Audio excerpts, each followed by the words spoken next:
नमस्कार दोस्तों, कैसे हैं आप? कैसा लगा पिछला एपिसोड?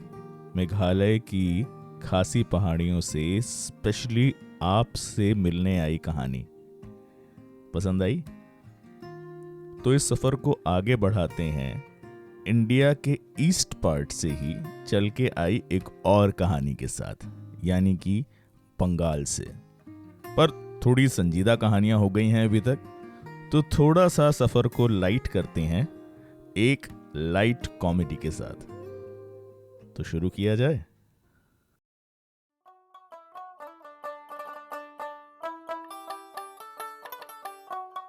तो भाई ये बात है बंगाल के बर्धमान जिले के एक छोटे से गांव की, जहां पे रहता था एक नाई अपनी माँ के साथ।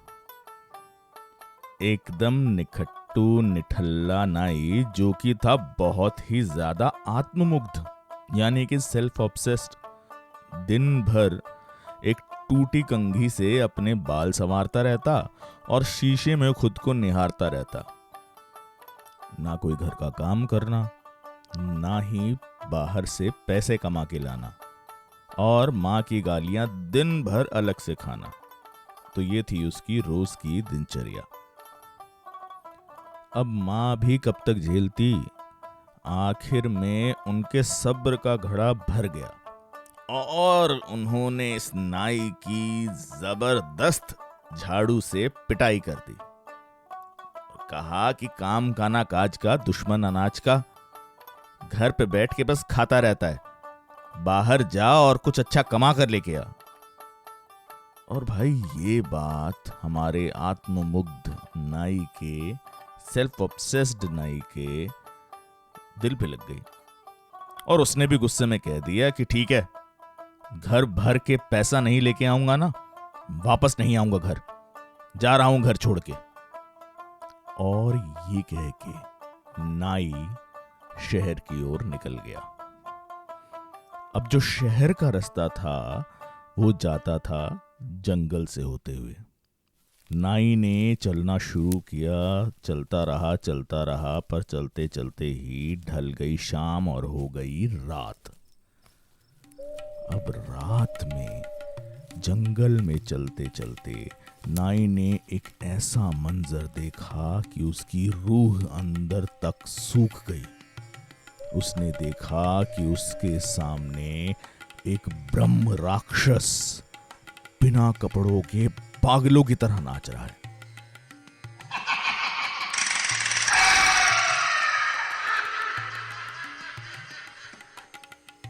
भैया, अब ये ब्रह्म राक्षस कौन है?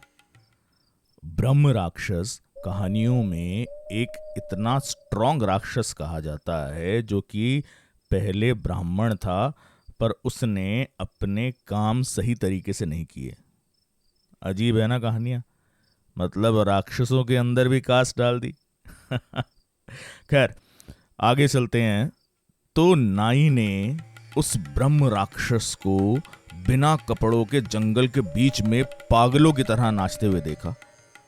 अब नाई को न जाने क्या हुआ, उसने भी अपने कपड़े उतारे और बिल्कुल राक्षस के साथ ताल से ताल मिलाकर नाचना शुरू कर दिया।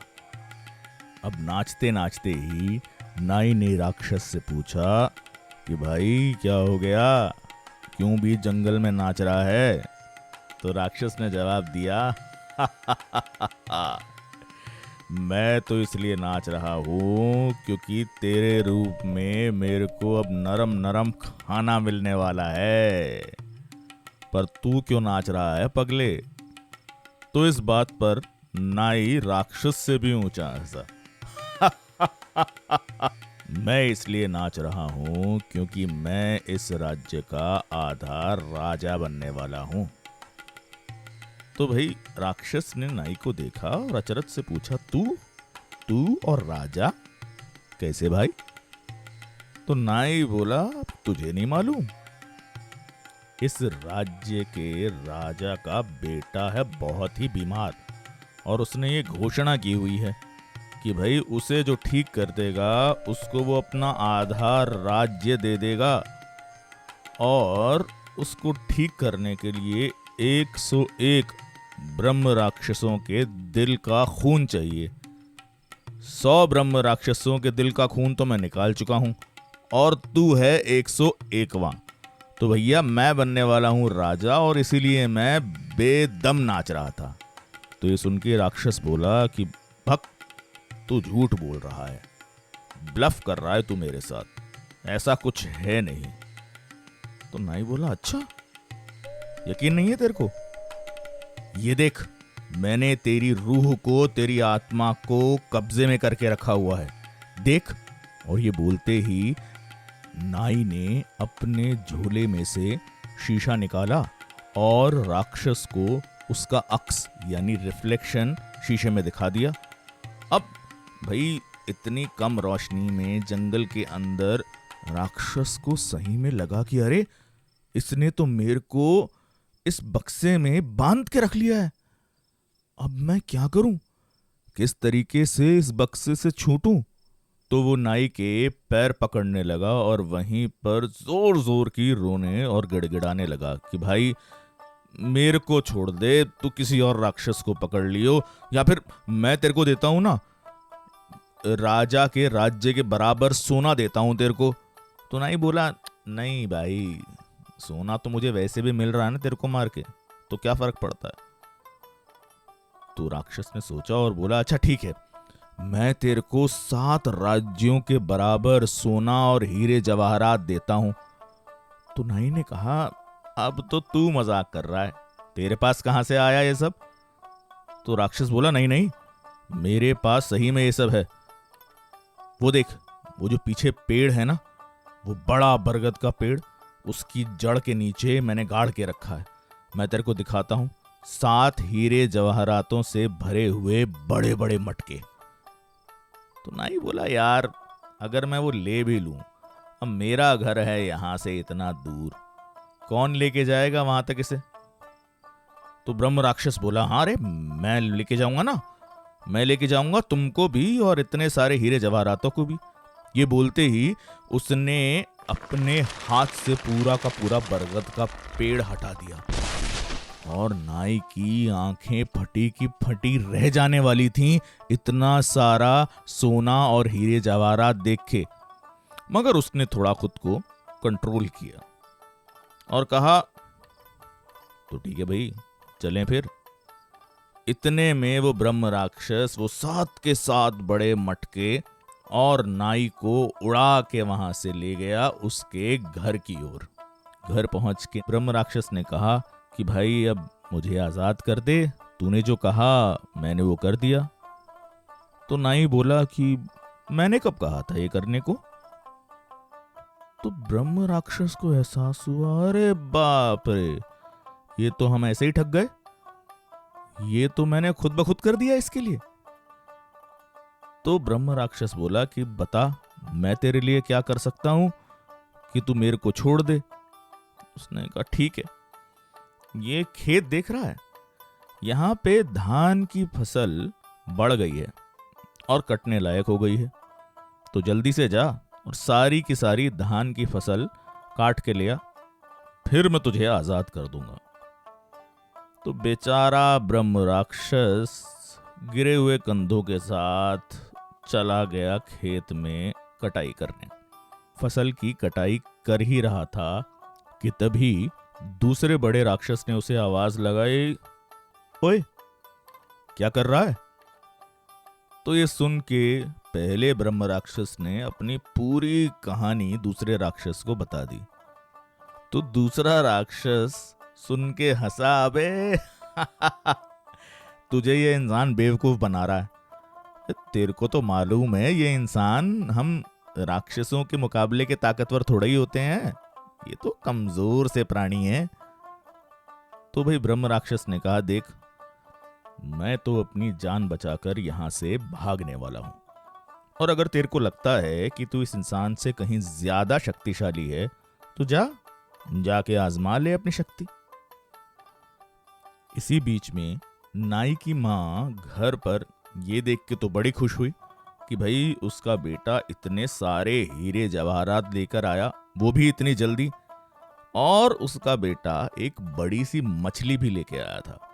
जो कि माँ पकाने के लिए रसोई में चली गई। पर रसोई में जब माँ मछली पका रही थी तो जाने कहां से एक बिल्ली आई और उस मछली में मुंह मार के चली गई। अब माँ का पारा पहुंच गया 7वें आसमान पे और उन्होंने निकाल लिया एक तेज छुरा कि अगली बार ये खिड़की से आए और मैं इसकी गर्दन ही काट दूंगी। इसी बीच वो दूसरा राक्षस नाई के घर आ रहा था, पर थोड़ा थोड़ा तो उसके दिल में भी धक धक हो रहा था, क्योंकि वो भी डर चुका था पहले ब्रह्म राक्षस से इस नाई की कहानी सुन के। तो वो दबे पांव धीरे धीरे आ रहा था और उसने सोचा कि भाई क्यों ना परिस्थिति का जायजा पहले ले ले। क्या पता भाई सही में ये नाई कोई जादुई बहुत ही शक्तिशाली इंसान हो। तो इसके लिए उसने रसोई की खिड़की से झांका, जहां पर ऑलरेडी नाई की माँ इंतजार कर रही थी बिल्ली का, और उन्होंने जोर की चाकू घुमाया और उस खिड़की से झांकते हुए राक्षस की नाक, जो कि दाढ़ी से भरा हुआ बिल्कुल बिल्ली जैसा ही दिख रहा था, वहीं पे कट के गिर गई। अब वो जोर की चिल्लाया और वहां से दुम दबा के भागा, ऐसे कि पहले राक्षस को भी दिख ना जाए, वरना उसका मजाक अलग बनता। क्यों भाई, बड़ा शक्तिशाली समझ रहा था तू तो।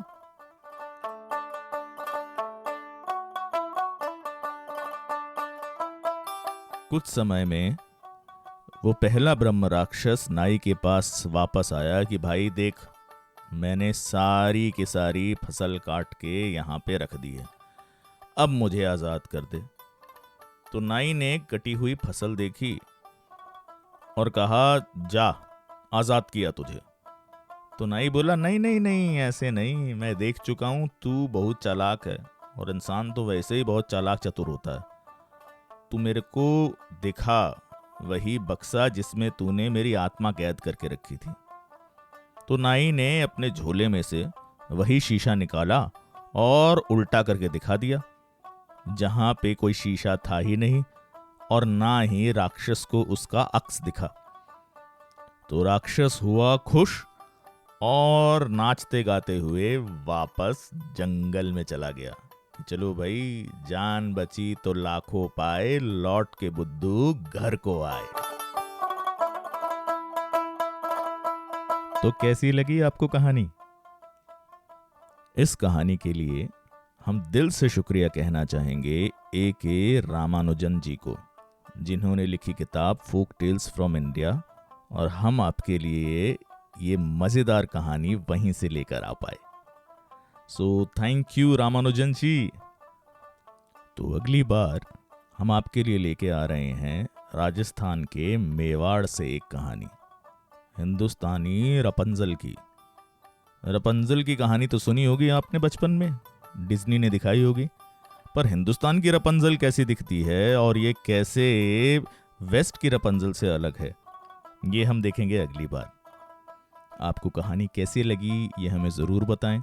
आप किस तरह की कहानियाँ सुनना चाहेंगे ये भी हमें बताएं, और ये कहानी अपने साथियों के साथ साझा भी करें। आप सुन रहे थे कल की कहानियाँ, और मैं हूँ अष्टम नीलकंठ।